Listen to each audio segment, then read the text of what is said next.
Hello दोस्तों, नमस्कार दोस्तों। कैसे हो? उम्मीद करता हूँ सब अच्छे होंगे और अपनी तैयारी रेगुलर सब अच्छे से कर रहे होंगे। मैं संदीप आपका स्वागत करता हूँ आपके अपने यूट्यूब चैनल टीकेडी एजुकेशन पर। आज हमारा मैथ का छठा प्रैक्टिस सेट है और उम्मीद है कि आपने अच्छे से रिवीजन सभी सवालों का किया होगा।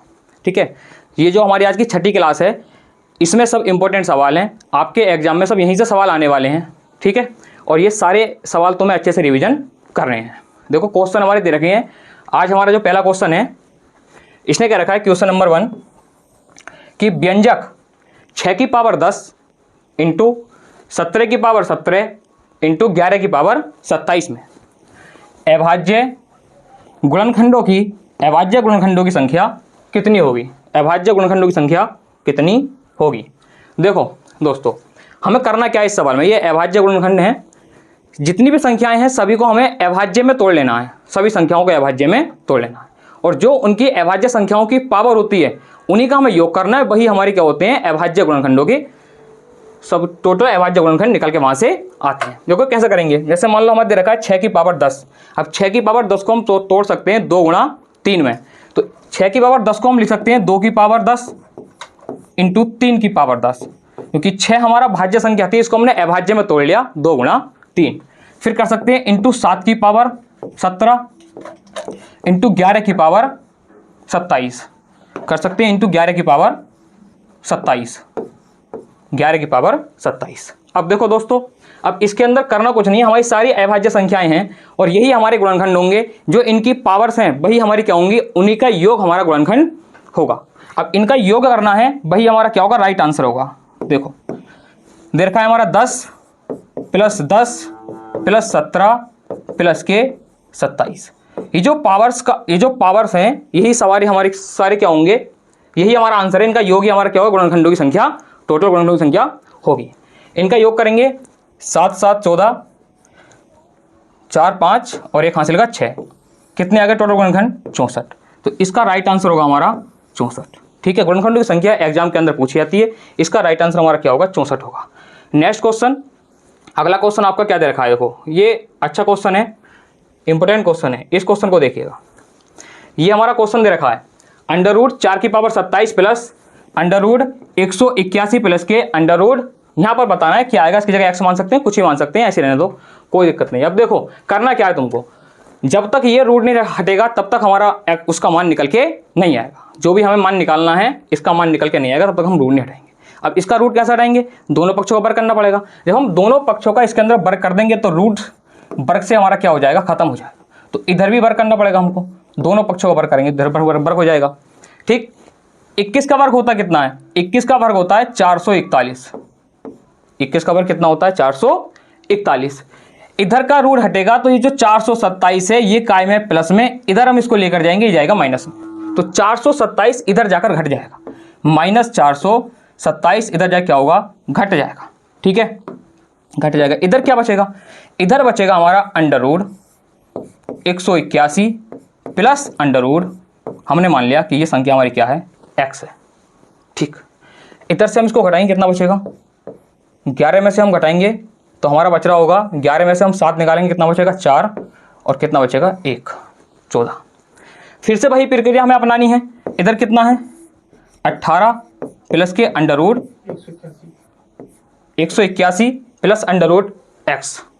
फिर से हमें क्या करना है, फिर से इसका वर्ग करना पड़ेगा, फिर से वर्ग करेंगे दोनों पक्षों का, ये वाला रूट भी हट जाएगा।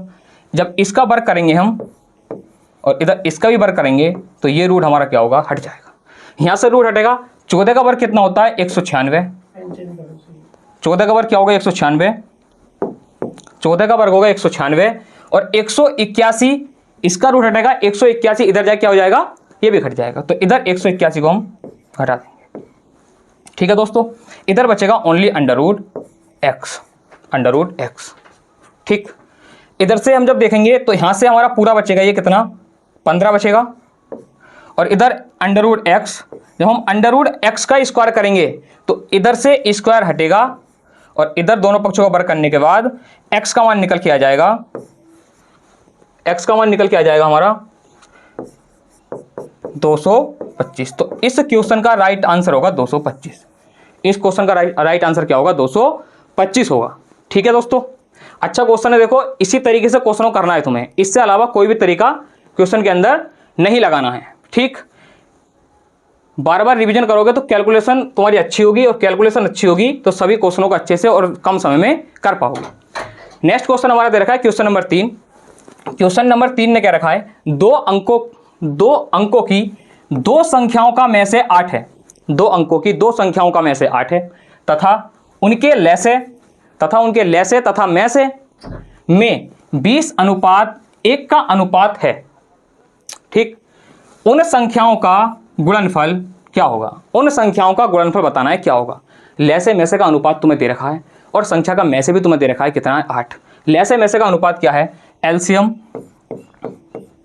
अनुपात एचसीएफ, एलसीएम अनुपात एचसीएफ दोस्तों हमको दे रखा है, क्या दे रखा है 20:1, 20:1 दे रखा है, एलसीएम 20:1 दे रखा है।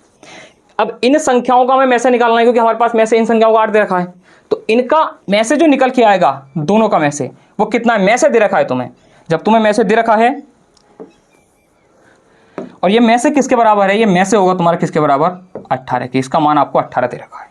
में से का मान कितना दे रखा है 18। अगर एक का मान 18 है तो एलसीएम हमारा कितना होगा, तो 20 का मान कितना होगा हमारा, नहीं ओनली रुको 1 मिनट, 18 नहीं है 8 दे रखा है। कितना दे रखा है दोस्तों, 8 दे रखा है। एक का मान हमें कितना दे रखा है 8 दे रखा है, तो 20 का मान कितना निकल के आएगा, ये भी इसका 8 गुना होगा, 160 निकल के आएगा। कितना निकल के आएगा 160।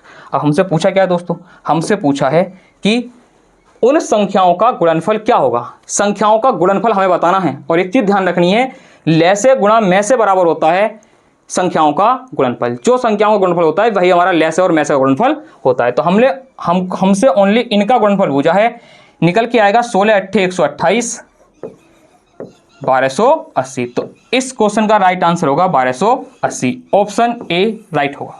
ऑप्शन ए क्या होगा हमारा, राइट होगा। देखो कितना अच्छा क्वेश्चन है, इंपॉर्टेंट क्वेश्चन है। नेक्स्ट क्वेश्चन पे हम चलते हैं, सारे क्वेश्चन बढ़िया हैं। नेक्स्ट क्वेश्चन हमारा दे रखा है, अगला क्वेश्चन देखो, अगला इसने क्या रखा है,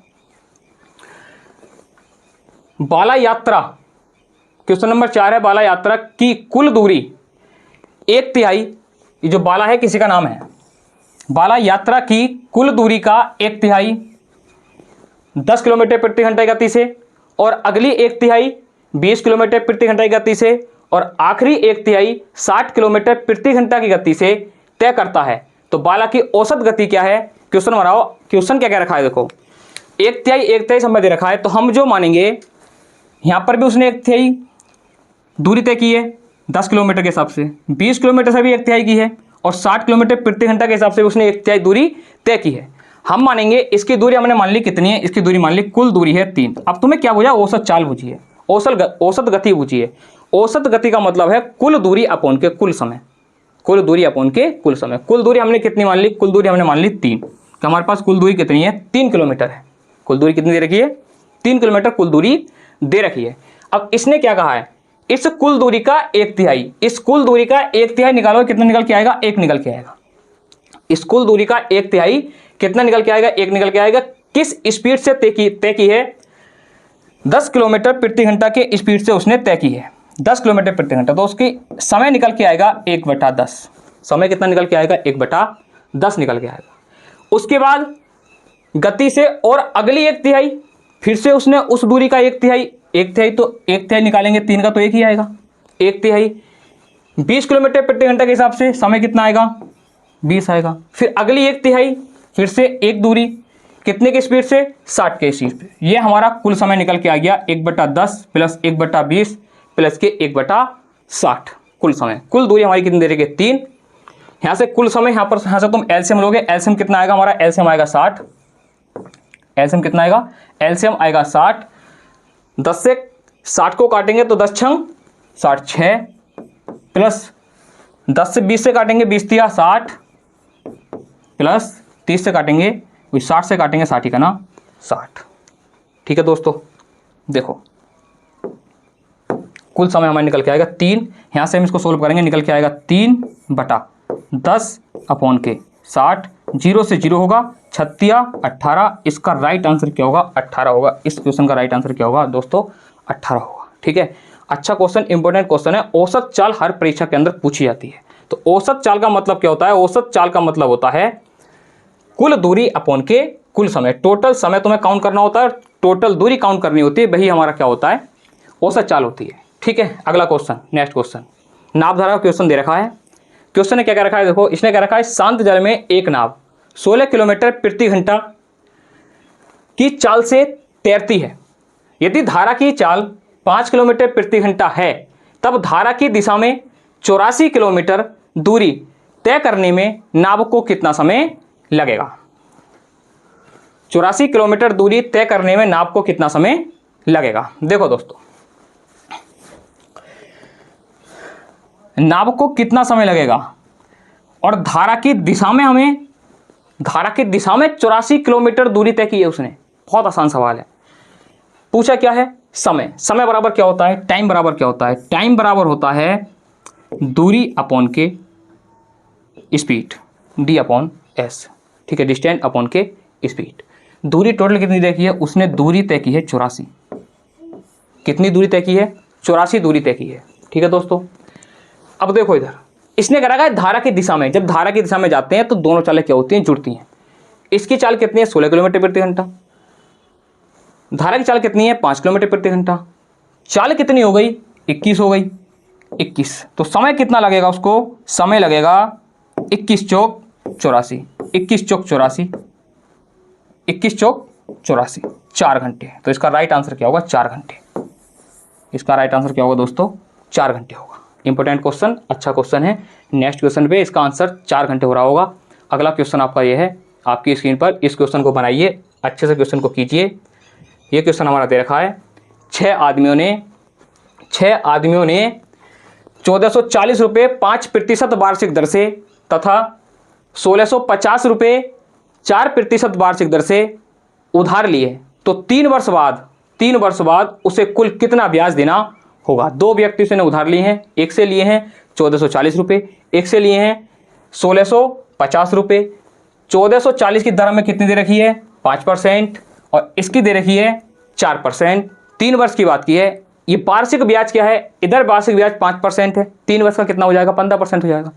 इधर वार्षिक ब्याज कितना है? 4% है, 3 वर्ष का कितना हो जाएगा? 12% हो जाएगा। अब देखो, निकालो इसको। इसने क्या रखा है? 1440 पर कितने की दर से? 5% की दर से। कितने वर्ष में? 3 वर्ष में। 1 वर्ष में 5%, 3 वर्ष में कितने परसेंट होगा बच्चे? 15% होगा। तो यहाँ से निकाल देंगे 15%, तो यहाँ से कितना मिलेगा ब्याज उसको? इतना मिलेगा 15/100, 15/100। देखो फिर आगे प्लस, टोटल ब्याज बजाय जोड़ लेंगे, प्लस 1650। कितना? 1650 पर 4% वार्षिक दर। 1 वर्ष का कितना? 4% है। 3 वर्ष का कितना है? 3 वर्ष का कितना हो जाएगा? 12%। तो यहाँ से ब्याज मिलेगा उसको 12%, तो 12% निकालेंगे यहाँ से, 12%। ठीक है दोस्तों, अब देखो बस यही हमारा आंसर है, इसी को हम करेंगे। कैलकुलेशन ही करनी है बस, और कुछ नहीं है सवाल के अंदर। 0 से 0 खत्म, 5 से काटेंगे, 5 तिया 15, 5 दूनी 10, 2 से काटेंगे इसको, 2 सत्ते 14, 2 दूनी 4। ठीक, 2 छंग 12, 2 पंजे 10, 5 से काटेंगे, 5 तिया 15 और 5 तिया 15, 5 तिया 15 और 5 तिया 15। देखो 3 दूनी 6, 3 सत्ते 21, 216 प्लस 3 छंग 18, 3 छंग 18 और 1 19। यहाँ से जोड़ोगे आपका निकल के आएगा 414। तो इसका राइट आंसर होगा 414। उसको कुल ब्याज कितना मिलेगा? 414 ब्याज मिलेगा। ठीक है, अलग अलग हमने निकाल दिया। इस व्यक्ति का ब्याज एक से मिला है कितने का? 216 का। दूसरे से कितने का मिला है? 198 का। टोटल ब्याज हमसे पूछा था कितना आ गया? 414 ब्याज आ गया। ठीक है, नेक्स्ट क्वेश्चन देखो, कितना अच्छा और इंपॉर्टेंट क्वेश्चन है, बढ़िया क्वेश्चन है। सारे आज के सारे क्वेश्चन का अच्छे से रिवीजन करना है, यहीं से क्वेश्चन आपके परीक्षा में आने वाले हैं। ठीक है, सारे क्वेश्चन यहीं से आएंगे, देखने को आपको मिलेंगे। अगला क्वेश्चन देखो, चक्रवृद्धि ब्याज का हमारा क्वेश्चन है, किस्त वाला क्वेश्चन है। ये क्वेश्चन परीक्षा के अंदर पूछा जाता है, काफी पूछा जाता है। ठीक है, देखो इसने क्या रखा है, एक भवन निर्माता ने 2550 रुपये उधार लिए, जो उसे 4% वार्षिक चक्रवृद्धि ब्याज की दर पर 2 वर्षों के अंतराल में 2 बराबर वार्षिक किस्तों में वापस करने थे, प्रत्येक किस्त कितने रुपए की होगी? प्रत्येक किस्त पूछे तुमसे कि प्रत्येक किस्त कितने रुपए की होगी। देखो किस्त के सवाल करते कैसे, 4% दे रखा है, 4% का मतलब होता है 1/25, 1/25। ये जो 25 से नीचे वाला धन होता है और जो इसमें ब्याज जुड़ता है वो हमारी बनती है किस्त। हमने माना अगर हमारा ब्याज कितना है, हमारा ब्याज 25 है पहले साल में, तो किस्त कितनी रही होगी? किस्त रही होगी हमारी 26। किस्त कितनी होगी? 26। ठीक है दोस्तों, किस्त कितनी होगी? 26 होगी। अब नेक्स्ट दूसरे वर्ष की किस्त जो बनेगी वो बनेगी वर्गों के, तीसरे वर्ष की किस्त बनेगी वो बनेगी घनों के, लेकिन हमारी जो किस्त है वो 2 वर्ष की है, तो 2 वर्ष की किस्त जो बनेगी वो बनेगी हमारी वर्गों के। तो 25 का वर्ग क्या होगा? 625, और 26 का वर्ग हमारा कितना होगा? 26 का वर्ग होगा हमारा 676। अब एक चीज तुम्हें ध्यान रखनी है, यहाँ पे करना क्या है, देखो दोस्तों करना क्या है। यहाँ पे किस्त कितने की है? 26 की। यहाँ पे किस्त कितनी है? 676 की। जब तुम कोई चीज खरीदते हो तो तुम्हारी किस्त हमेशा बराबर बनती है, तो तुम्हें किस्तों क्या करना पड़ेगा? किस्तों को करना पड़ेगा बराबर। दोस्तों किस्तों क्या करना पड़ेगा? बराबर करना पड़ेगा। तो जब हम किस्त को बराबर करेंगे तो बराबर करने के लिए इधर करनी पड़ेगी 26 से गुणा, 26 से गुणा, और इधर भी करनी पड़ेगी। अनुपात में गुणा करते हैं तो पूरे अनुपात में गुणा की जाती है, तो इधर भी हम कितने से करेंगे? 26 से गुणा करेंगे, 26 से। जब 26 से तुम गुणा करोगे तो ये बनेगा तुम्हारा 650। कितना बनेगा? 650। दोस्तों कितना बन जाएगा? 650। अब हमारी यहाँ भी किस्त कितनी की? 676 की। यहाँ भी किस्त कितने की? 676 की। टोटल धन तुम्हें दे रखा है, टोटल धन तुम्हें दे रखा है। यहाँ पर टोटल धन कितना है? 625 और 650। टोटल धन तुम्हारा होगा 1275। टोटल धन क्या होगा दोस्तों? 1275 होगा। टोटल धन कितना होगा? 1275। और 1275 का मान तुम्हारे सवाल के अंदर दे रखा है कि 1275 का मान कितना है? 2550 है। और ये जो 1275 है किसका मान है? 2550। टोटल धन 2550, और हमारा निकल के आया कितने गुना है? 2 गुना है। इसका 2 गुना है तो किस्त भी हमारी कितने गुनी होगी दोस्तों? 2 गुनी होगी। जब हम किस्त निकालेंगे तो किस्त भी कितने गुनी होगी? 2 गुनी होगी। तो इसका आंसर निकल के आएगा 1352। इसका राइट आंसर क्या होगा? 1352। 2 छंग 12, 2 से 14 15, 2 छंग 12 और 1 13। तो इसका राइट आंसर होगा 1352। दोस्तों इसका राइट आंसर क्या होगा? 1352। उस व्यक्ति को 1352 रुपए देने पड़ेंगे, ठीक है, किस्त के रूप में 2 साल में। तब वो चुका पाएगा जिसके अंदर ब्याज दोनों। किस्त का सवाल था, अच्छा सवाल था।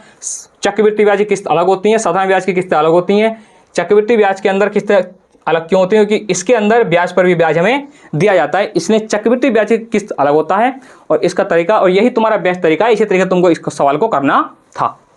अगला क्वेश्चन बनाओ। अगला क्वेश्चन दे रखा है तुम्हें, क्वेश्चन नंबर 8। क्वेश्चन नंबर 8 में क्या रखा है? 2100 का 45% माइनस 350 का 30% 1170 के बराबर है, तो बताएं प्रश्न चिन्ह के स्थान पर क्या आएगा? ये बताना है तुम्हें, इसका मान बताना है कि प्रश्न चिन्ह के स्थान पर क्या आएगा। देखो दोस्तों कुछ नहीं है, आसान सवाल है। यहीं कर देंगे सवाल को। यहाँ से परसेंटेज हटाएंगे, नीचे कितने जीरो आएंगे? 2 जीरो। यहाँ से परसेंटेज हटाएंगे, कितने जीरो आएंगे? नीचे 2 जीरो आएंगे। इस जीरो से जीरो खत्म, इस जीरो से ये जीरो खत्म। 21 की गुणा करेंगे 5 में, 21 पंजे 105, 21 चौक 84, हासिल के 10, कितना हो जाएगा दोस्तों? 94 हो जाएगा। 94 माइनस 94, ठीक है। देखो 94। आगे देखो, यहां से भी तुम्हारे 2 जीरो खत्म, 3 पंजे 15, 3 छंग 18, 3 तिया 9 और 1 10, कितना आ गया? 105 आ गया। बराबर कितने के है? ये बराबर है 1170 माइनस ब्रैकेट। इसका मान हमें क्या करना है? बताना है। क्वेश्चन मार्क की जगह हमारा क्या आएगा ये हमें बताना है, ठीक है दोस्तों। देखो क्वेश्चन, यहाँ से हम जब घटाएंगे तो कितना बच रहा होगा? यहाँ से हमारा बच रहा होगा 0 4 8 840। यहाँ से बच रहा होगा 840। इस 840 ये बराबर है किसके? 1170 माइनस के क्वेश्चन मार्क। जब ये इधर जाएगा तो क्या होगा? घट जाएगा। तो हमारा जो आंसर निकल के आएगा ये इधर काय में प्लस में, इधर काय में आएगा माइनस में आएगा 1100। जब 70 में से हम इसको घटाएंगे तो ये हमारा बच रहा होगा 300 230। तो इसका राइट आंसर क्या होगा? 230 होगा, ठीक है दोस्तों। इसको x मान लो, x बराबर कर सकते हैं, क्वेश्चन मार्क मान लो, क्वेश्चन बराबर कर सकते हैं। इसका राइट आंसर क्या होगा? 230 आएगा दोस्तों। इंपॉर्टेंट क्वेश्चन, अच्छा क्वेश्चन है। नेक्स्ट क्वेश्चन देखो, नेक्स्ट क्वेश्चन में हमारे क्या क्या रखा है। अच्छे से तैयारी करनी है दोस्तों, ठीक है। कि अगर तुम रिवीजन करोगे, प्रत्येक चैप्टर का रिवीजन चाहिए, प्रत्येक चैप्टर का रेगुलर रिवीजन करो। रिवीजन करना बहुत ज़रूरी है, ठीक है। जब तक रिवीजन नहीं करोगे तब तक तुम्हारे दिमाग में, देखो भाई दोस्तों ये क्वेश्चन दे रखा है, अगला क्वेश्चन हमारा ये है, ठीक है। अच्छे से रिवीजन करना है, प्रत्येक सब्जेक्ट का रिवीजन करना है। अगर आप रिवीजन नहीं करोगे तो कोई भी चीज़ आपके दिमाग में नहीं रुकने वाली है। प्रत्येक चीज़ मांगती है रिवीजन। अब क्वेश्चन क्या कह रखा है, इस क्वेश्चन ने क्या रखा है, देखो यदि एक साड़ी 2880 रुपये में बेची जाती है तो विक्रेता को 10% नुकसान का सामना करना पड़ता है। उसे 20% लाभ कमाने हेतु, उसे 20% लाभ हासिल करने के लिए साड़ी की कीमत पर, साड़ी किस कीमत पर बेचनी होगी। बनाइए दोस्तों इस क्वेश्चन को। देखो क्वेश्चन करना कैसे, एक चीज ध्यान रखनी है। 2880 में ब्याज दे रखा है, क्या 2880 में क्या दे रखी है, बेची है तो विक्रय मूल्य दे रखा है 2880 हमारा विक्रय मूल्य है। इस पर 10% नुकसान और उसके बाद 20% लाभ कमाने के लिए इस वस्तु को कितने में बेचना होगा। विक्रय मूल्य कितना दे रखा है 2880 विक्रय मूल्य हमें दे रखा है। फिर इसने क्या रखा है कि इस वस्तु पर 10% का नुकसान होता है। अगर 10% का नुकसान व्यक्ति को हुआ है तो उस व्यक्ति ने वस्तु को बेचा होगा 90 रुपए में। कितने बेचा होगा, 90 में बेचा होगा। फिर लेकिन इसने क्या रखा है कि उसे 20% लाभ हासिल करने के लिए उस वस्तु को किस कीमत पर बेचना होगा, 120। 20% लाभ होगा तो कितने में बिकेगा, वो 120 में बिकेगा। बस 120 के मान हमसे क्या कर रखा है, पूछ रखा है, ठीक है दोस्तों। 0 से 0, ठीक। 9 से काटेंगे इसको, 9 × 27, 9 दूनी 18, 320 बार। 12 से गुणा करेंगे, 12 0 0, 12 दूनी 24 और 12 3 36, 36 और 2 38। तो इसका राइट आंसर हमारा क्या होगा, राइट आंसर होगा 3840। तो इस क्वेश्चन का राइट आंसर होगा 3840। अच्छा क्वेश्चन है, तुम्हें इसी तरीके से क्वेश्चन करना था, ठीक है। जगह जगह हर जगह फ्रैक्शन बनाने नहीं बैठना है। सवाल के तरीकों को सवाल को देखकर पता चलना चाहिए कि इसका डाटा है कैसा, ठीक है। अब देखो नेक्स्ट क्वेश्चन क्या कह रखा है, क्वेश्चन नंबर 10 ने क्या कह रखा है। इसने क्या रखा है, एक फोटोग्राफर एक कैमरे की विज्ञापित मूल्य पर 10% की छूट देता है। उसे कैमरे पर कितना मूल्य अंकित करना चाहिए जिसकी लागत 600 रुपये तथा उस पर 20% का लाभ है। 20% का लाभ होना चाहिए उस व्यक्ति को, उस पर कितने रुपए अंकित करें। हमसे अंकित मूल्य क्या कर रखा है, पूछ रखा है, ठीक। क्रय मूल्य हमको दे रखा है और अंकित मूल्य पर 10% की छूट है और उसके बाद 20% का उस पर लाभ दे रखा है। देखो हमने क्या करा, अंकित मूल्य को x मान लिया। हमने माना अंकित मूल्य x है, कितना मान दोस्तों, x मान लिया। अंकित मूल्य x मान लिया, ठीक। फिर इसने क्या कहा है, 10% की छूट दी है, 10% की छूट, 10% की छूट दी है तो वस्तु बेची होगी उसने 90/100 में। ये विक्रय मूल्य बन गया। इसके बाद इस पर हम हमेशा ध्यान रखना है, लाभ और हानि हम क्रय या विक्रय मूल्य में निकालते हैं। तो इसको बनाएंगे हम क्रय मूल्य, क्योंकि क्रय मूल्य बराबर होगा किसके, क्रय मूल्य के। तो हम इस पर निकालेंगे 20%। तो वो व्यक्ति कितने बेचेगा, वो बेचेगा 20 में। तो 100/120। अब ये हमारा बन गया हमारा क्रय मूल्य, और क्रय मूल्य किसके बराबर है, 600 के बराबर। यही करना था सवाल के अंदर, ठीक है। देखो दोस्तों बस कैलकुलेशन करनी है। 100 से 100, 0 से 0, 3 × 9, 3 × 12, 3 से काटेंगे, 3 दूनी 6। तो x बराबर अंकित मूल्य कितना आ जाएगा, 4 दूनी 8। राइट आंसर आपका कितना होगा, 800 होगा। राइट आंसर क्या होगा दोस्तों, 800 होगा, ठीक है। नेक्स्ट क्वेश्चन देखो, अगला क्वेश्चन बनाओ। ये क्वेश्चन है, करना है आपको, साथ साथ क्वेश्चन करते रहना है। जो भी क्वेश्चन है साथ साथ करने हैं सारे क्वेश्चन, ठीक है। ये क्वेश्चन दे रखा है, इसने क्या रखा है, ए तथा बी, क्वेश्चन नंबर 11, ए तथा बी ने क्रम से 2000 रुपये तथा 2000 रुपये तथा वही 20,000 रुपये, 20,000 रुपये तथा 15,000 रुपये का निवेश करके एक व्यापार आरंभ किया।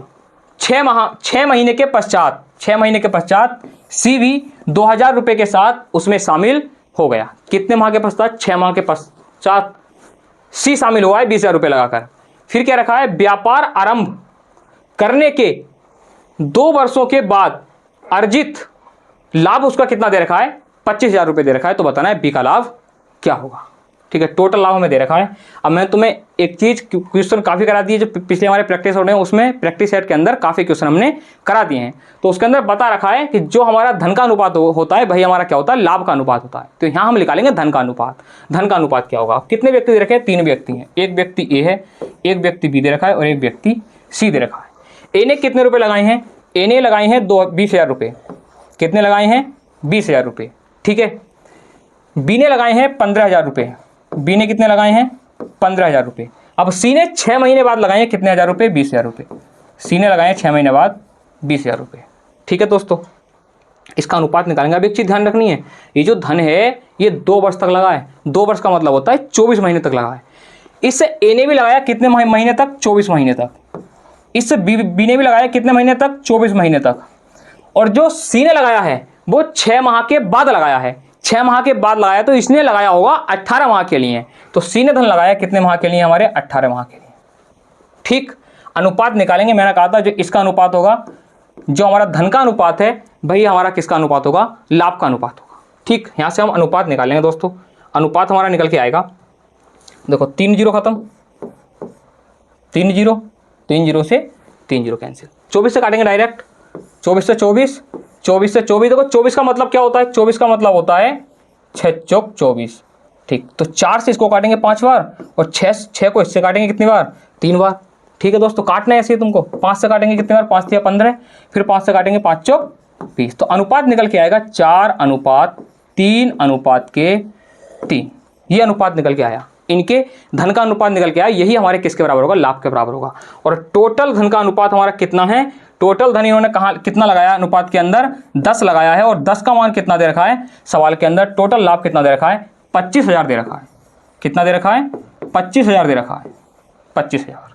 तो एक का मान कितना होगा, एक का मान होगा 2500। हमसे पूछा क्या है, हमसे पूछा है कि बी की राशि क्या होगी, बी का लाभ क्या होगा। तो बी का लाभ दे रखा है 3, इसके अंदर कितने से गुणा करेंगे, जब एक का मान 2500 है तो 3 का मान कितना होगा, 3 का मान होगा 25 या 75। तो इसका राइट आंसर क्या होगा दोस्तों, इसका राइट आंसर होगा 7500। ठीक है, इसका राइट आंसर क्या होगा, 7500, ऑप्शन डी इसका राइट आंसर होगा। ठीक है दोस्तों, अच्छा क्वेश्चन है, प्रत्येक शिफ्ट में पूछा गया है और 100% बात है अगली बार भी प्रत्येक पेपर में प्रत्येक शिफ्ट में पूछा जाएगा। ठीक है दोस्तों, रिवीजन करना है अच्छे से सवालों का, बहुत अच्छे क्वेश्चन है, सारे क्वेश्चन अच्छे लगे हैं आपके लिए। देखो क्वेश्चन नंबर 12 ने क्या क्या रखा है, क्वेश्चन नंबर 12 कहता है ए और बी के बीच की दूरी 330 किलोमीटर है। ठीक है, 330 किलोमीटर है। एक रेलगाड़ी ए से बी की ओर, ए से बी की ओर 8 बजे 60 किलोमीटर प्रति घंटा की गति से चलती है और एक दूसरी रेलगाड़ी बी से ए की ओर 9 बजे 75 किलोमीटर प्रति घंटा की गति से चलती हैं। वे दोनों कितने बजे मिलेंगी, बताना है। वो दोनों मिलेंगी, एक गाड़ी इधर से आ रही है, एक गाड़ी इधर से आ रही है, बीच में कहीं ना कहीं तो मिलेंगी, कहीं ना कहीं तो उनका टकराव होगा, मिलन होगा। तो जो जहां पर उनका मिलन होगा बताना है वह मिलन कितने बजे हुआ है उन दोनों ट्रेनों का, ये बताना है। अब देखो एक ट्रेन है, एक स्थान हमें क्या दे रखा है, ए दे रखा है, एक गाड़ी ए है, वही एक स्थान ए है और एक स्टेशन क्या दे रखा है, बी दे रखा है। 2 स्थान है, 2 स्टेशन है, ए और बी। इनके बीच की दूरी कितनी है, इनके बीच की दूरी दे रखी है कितनी, 330।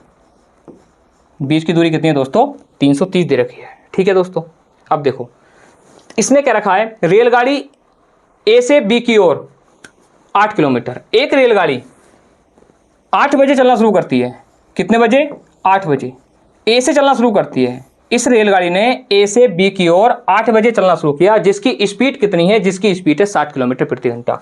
इसकी स्पीड कितनी है, 60 किलोमीटर प्रति घंटा है दोस्तों, 60 किलोमीटर प्रति घंटा। अब जो दूसरी रेलगाड़ी है वो बी से ए की ओर चलना शुरू करती है, बी से ए की ओर, और ये रेलगाड़ी चलना शुरू करती है कितने बजे, 9 बजे। कितने बजे दोस्तों, 9 बजे चलना शुरू करती है और इसकी स्पीड कितनी है, 75 किलोमीटर प्रति घंटा है। इसकी स्पीड दे रखी है 75 किलोमीटर प्रति घंटा, 75 किलोमीटर प्रति घंटा दे रखी है। इसकी स्पीड है 75 किलोमीटर प्रति घंटा दोस्तों। अब इसने क्या क्या रखा है, देखो सवाल ने क्या रखा है। अब एक चीज ध्यान रखनी है सवाल के अंदर, इस गाड़ी ने चलना शुरू करा है 9 बजे, इस गाड़ी ने चलना शुरू करा है 8 बजे। ठीक है, तो हमें इन रेलगाड़ियों को एक ही समय पर लाना है, एक ही समय चलाना है, तभी हम इनका समय निकाल पाएंगे। तो इस गाड़ी को 1 घंटा चला लो। ये रेलगाड़ी 60 की स्पीड से चली है, ये 9 बजे तक, जब तक इसने चलना शुरू किया होगा ये 9 बजे तक 60 किलोमीटर चल चुकी होगी। तो इसने 60 किलोमीटर चल लिया। जब 60 किलोमीटर इसने चल लिया तो अब जो इनके बीच की दूरी बची है, वो बीच की दूरी कितनी बची है? 270 बची है। अब जो इन दोनों को दूरी चलनी है वो कितनी चलनी है? 270 किलोमीटर चलनी है। कितनी चलनी है? 270 किलोमीटर दोस्तों दूरी चलनी है। अब एक चीज ध्यान रखनी है, दोनों चलेंगे। अब ए जा रहा है इधर और बी जा रहा है इधर। मैंने कहा था जब दोनों ट्रेन विपरीत दिशा में चलती हैं तो उनकी चालें क्या हो जाती हैं? जुड़ जाती हैं। तो इसकी चाल कितनी है? 60। इसकी कितनी है? हमारी 75 है। तो टोटल चाल हमारी कितनी हो जाएगी दोस्तों? टोटल चाल, ये चलता है 60 किलोमीटर प्रति घंटा के हिसाब से, ये चलता है हमारा 75 किलोमीटर प्रति घंटा के हिसाब से। तो इनकी चाल हमारी निकल के आएगी कितनी? 135। 135, ठीक है दोस्तों, 135 किलोमीटर प्रति घंटा। किलोमीटर प्रति घंटा, ठीक है। यही हमारा समय निकल के आ गया, क्योंकि समय बराबर होता है दूरी बटे 4। किलोमीटर से किलोमीटर खत्म। 35 दूनी 270, कितने घंटे आ गए? 2 घंटे आ गए। 9 बजे चलना शुरू करा है, 2 घंटे तक ट्रेनें चली हैं। कितने बजे मिल गई होंगी? 9 2 11। उन ट्रेनों ने 11 बजे उन ट्रेनों का मिलन हुआ है, ठीक है। तो इसका राइट आंसर होगा 11, ठीक है। टाइम एंड स्पीड का सवाल है, ठीक है, और अच्छा सवाल था। नेक्स्ट क्वेश्चन देखो, प्रत्येक बार चेंज करके तुम्हारे लिए सवाल लाए जा रहे हैं, क्योंकि जितने भी टाइप चैप्टर के हैं सारे टाइप तुम्हारे क्या हो जाएं? क्लियर हो जाएं। तो टोटल टाइप तुम्हारे यहाँ पर क्लियर हो जाएंगे। पता भी नहीं चलेगा अगर आप रेगुलर प्रैक्टिस सेट करते रहोगे, प्रैक्टिस लेते रहोगे, क्लास लेते रहोगे। और क्लास को अधिक से अधिक शेयर भी करना है, अपना सहयोग पूरा देना है क्लास को, ठीक है। नेक्स्ट क्वेश्चन क्या रखा है? Question number 13। इसने क्या रखा है? राम तथा मोहन की आयु का अनुपात 4:5 है। राम तथा अनिल की आयु का अनुपात 5:6 है।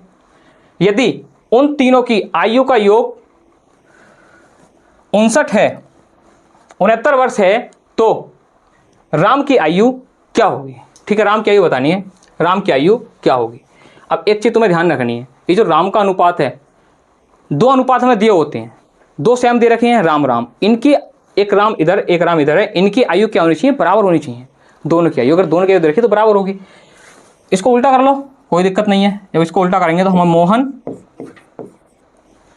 एक मिनट रुको, मोहन अनुपात राम, इनका अनुपात कितना दे रखा है? हमें दे रखा है 5:4। 5:4 दे रखा है, ठीक है। अनुपात को उल्टा कर लिया। क्यों कर लिया? क्योंकि राम के नीचे राम ही आना चाहिए, तभी हम इसका अनुपात निकाल पाते हैं, ठीक।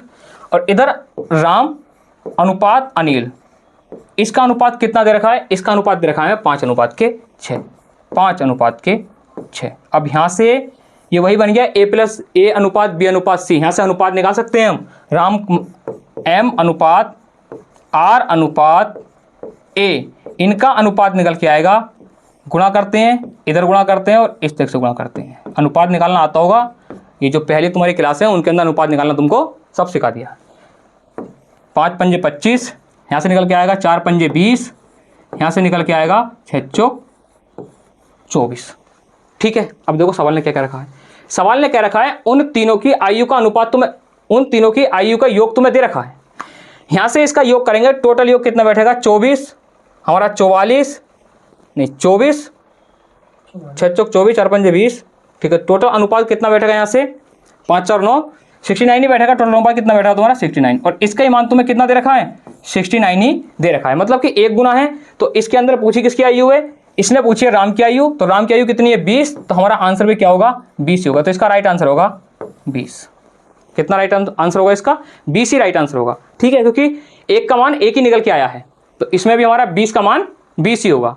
तो राम की आयु कितनी होगी? 20 वर्ष होगी, ठीक है दोस्तों। अगला क्वेश्चन देखो, इसने क्या रखा है? एक वर्ग और एक समबाहु त्रिभुज का परिमाप एक समान है।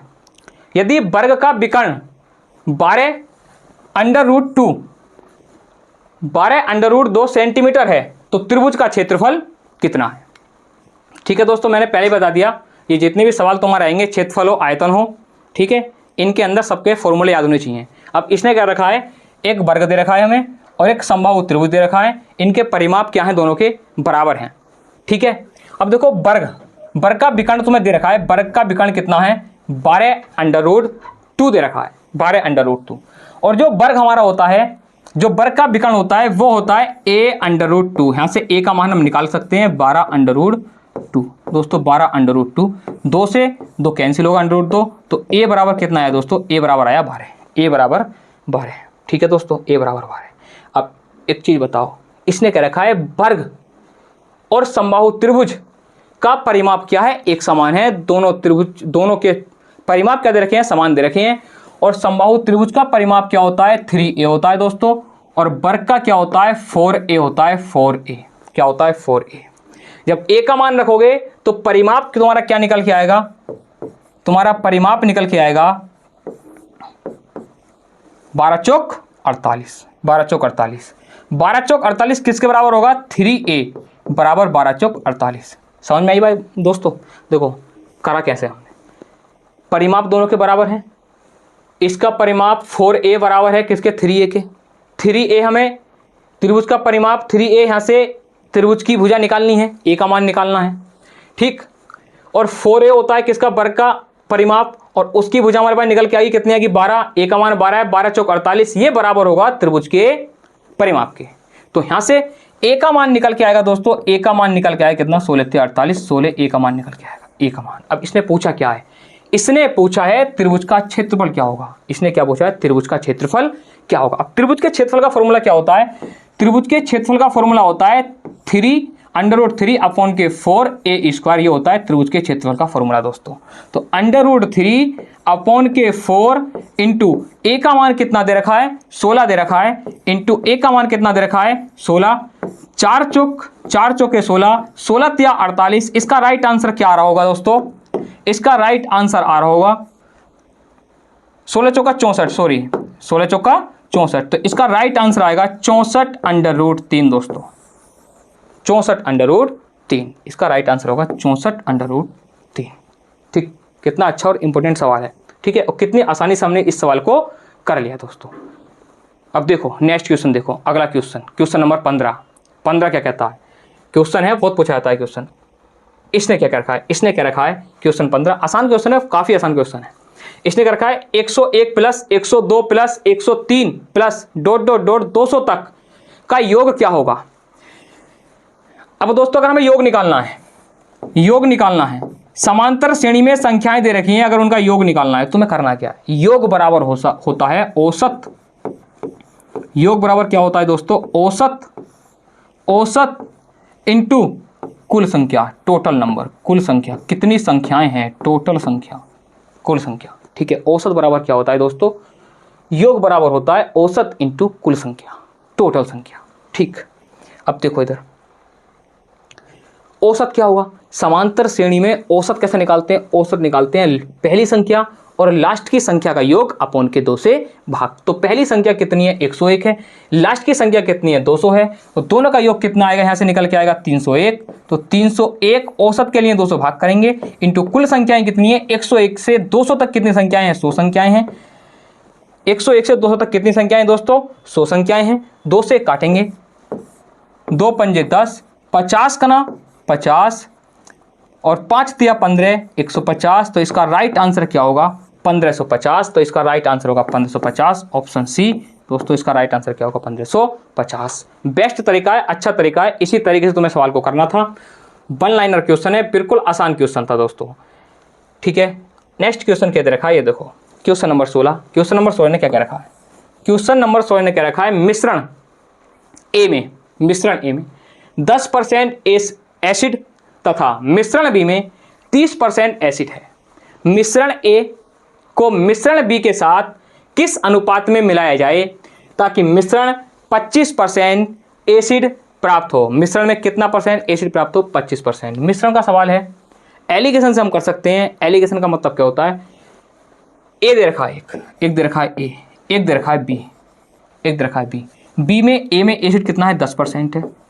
बी में एसिड कितना दे रखा है, बी में एसिड दे रखा है 30% दोस्तों। बी में एसिड कितना है दोस्तों, 30% बी में एसिड है।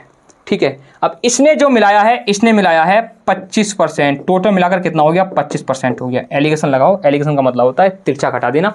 इधर से घटाओगे तो 5 बच रहा होगा, इधर से घटाओगे तो कितना बचेगा तुम्हारा, 15। तो यहाँ से काटोगे, 5 का ना 5, 5 तिया 15, 1:3। राइट आंसर इसका क्या होगा, 1:3। ऑप्शन सी इसका राइट आंसर होगा दोस्तों।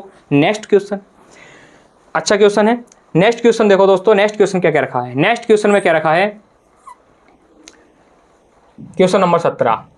क्वेश्चन नंबर 17 में क्या रखा है, यदि ए बी अपॉन के ए इंटू बी बराबर कितना है 21 और ए प्लस बी का whole square upon A minus B के होल स्क्वायर बराबर कितना है 25/4 हो तो A square plus B square plus के 3ab का मान क्या होगा। इंपॉर्टेंट क्वेश्चन है, परीक्षा के अंदर, आने वाली परीक्षा के अंदर कहीं ना कहीं पूछा जरूर जाएगा, इंपॉर्टेंट क्वेश्चन है। ठीक है दोस्तों, क्वेश्चन ने क्या क्या रखा है, ए इंटू बी बराबर कितना दे रखा है 21, ए प्लस बी का होल स्क्वायर ए माइनस बी का होल स्क्वायर कितना दे रखा है 25/4 दे रखा है।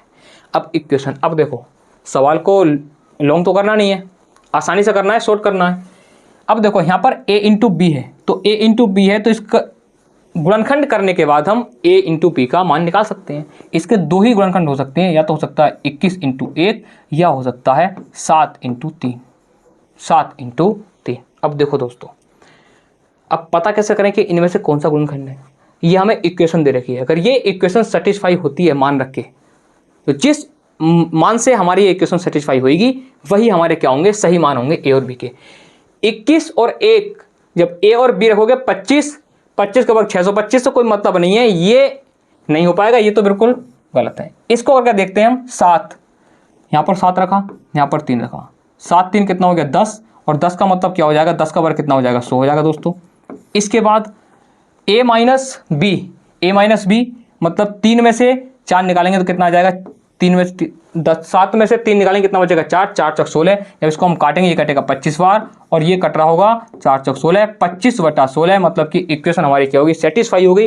तो बी के मान जो हमें दे रखे हैं, बी के मान यही दे रखे हैं 7 इंटू 3, बी के मान क्या दे रखे हैं 7 इंटू 3 दे रखे हैं दोस्तों। बी के मान कितने हैं 7 इंटू 3। ठीक है दोस्तों, बी का मान कितना है 7 इंटू 3, इसका मान आएगा 7 इंटू 3। ए का मान कितना है 7, बी का मान कितना है दोस्तों 3 है। ठीक है दोस्तों, इस इक्वेशन के अंदर सेम रख देने हैं और उनको जोड़ देना है। ए का मान कितना है 7, 7 की पावर 2, 7 7 कितना हो गया 49 हो गया दोस्तों। इसके बाद बी का मान कितना है 3, 3 की पावर 2, 3 3 9, तो कितना आ गया दोस्तों 9 आ गया। और ए इंटू बी का मान 21 दे रखा है, यहाँ पर जब तुम 21 का मान रखोगे तो 21 का मान रखोगे, ए और बी का मान 21 रखोगे तो कितना आएगा 21 3 63, तो यहाँ पर निकल के आएगा 63। टोटल योग है, सब में प्लस लगा हुआ है, यहाँ भी प्लस है, यहाँ भी प्लस है, यहाँ पर भी प्लस है, टोटल को जोड़ देंगे, यही हमारा आंसर आ रहा होगा दोस्तों। यहाँ से जोड़ेंगे 9 9 18 3 21 का 1, 6 4 10 और 2 12, तो हमारा आंसर आएगा 121। तो इस राइट क्वेश्चन का आंसर क्या होगा, राइट आंसर होगा 121 दोस्तों। क्या होगा राइट आंसर 121। ठीक है दोस्तों, क्वेश्चन नंबर 8, नेक्स्ट क्वेश्चन पे हम चलते हैं, क्वेश्चन नंबर 18 पे। क्वेश्चन नंबर 18 ने क्या क्या रखा है दोस्तों, देखो क्वेश्चन नंबर 18 ने क्या रखा है, एक घनाभ की लंबाई, चौड़ाई और ऊंचाई क्रम से 10 सेंटीमीटर, 6 सेंटीमीटर और 4 सेंटीमीटर हैं, तो कुल सतह का क्षेत्रफल क्या होगा। कुल सतह का क्षेत्रफल बताना है। अब तो आपके याद होना चाहिए कि घन का कुल क्षेत्रफल होता क्या है। दोस्तों घन हमारा दे रखा होता है, घन की ये होता है घन, देखो ये हमारा बना होता है घन। ठीक है दोस्तों, ये घन है। अब इस घन का तुमसे पूछा जा सकता है कि आयतन क्या होता है, तो सिंपल सा बता देना है कि इसका आयतन होता है लंबाई गुणा चौड़ाई गुणा ऊंचाई। इसका पूछा जाएगा क्षेत्रफल, इसका पूछा जाएगा एरिया, तो एरिया होता है 2 इंटू LB प्लस के BH प्लस के BH प्लस के LH, ये होता है इसके एरिया का फॉर्मूला। तुमसे आयतन पूछ सकता है, आयतन निकालोगे तो फॉर्मूला तुम्हारा क्या है, लंबाई गुणा चौड़ाई गुणा ऊंचाई।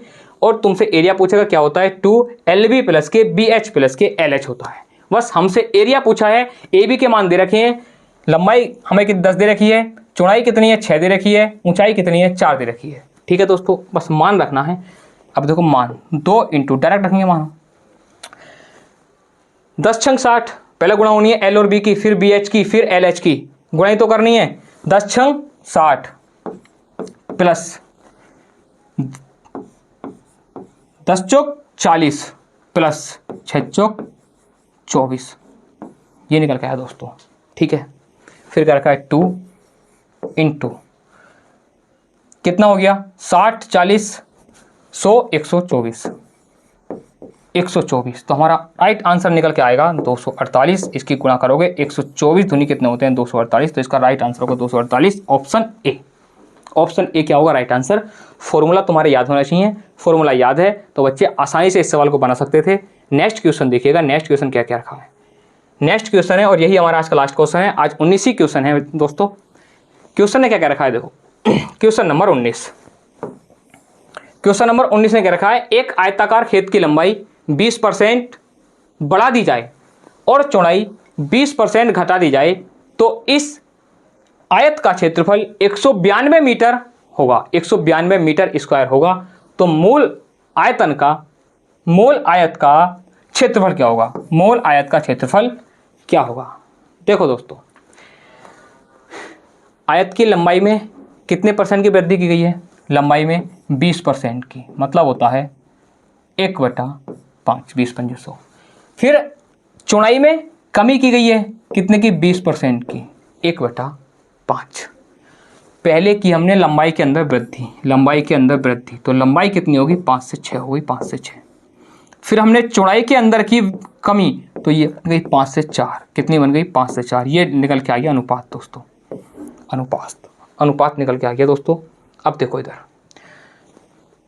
पहला वाला हमारा कितना दे रखा है क्षेत्रफल, 5×5 = 25, मूल क्षेत्रफल कितना है 5×5 = 25, टोटल का अनुपात निकल के आएगा, लंबाई गुना चौड़ाई होता है ना, तो क्षेत्रफल निकालेंगे, 6×4 = 24, ये निकल के आएगा 24।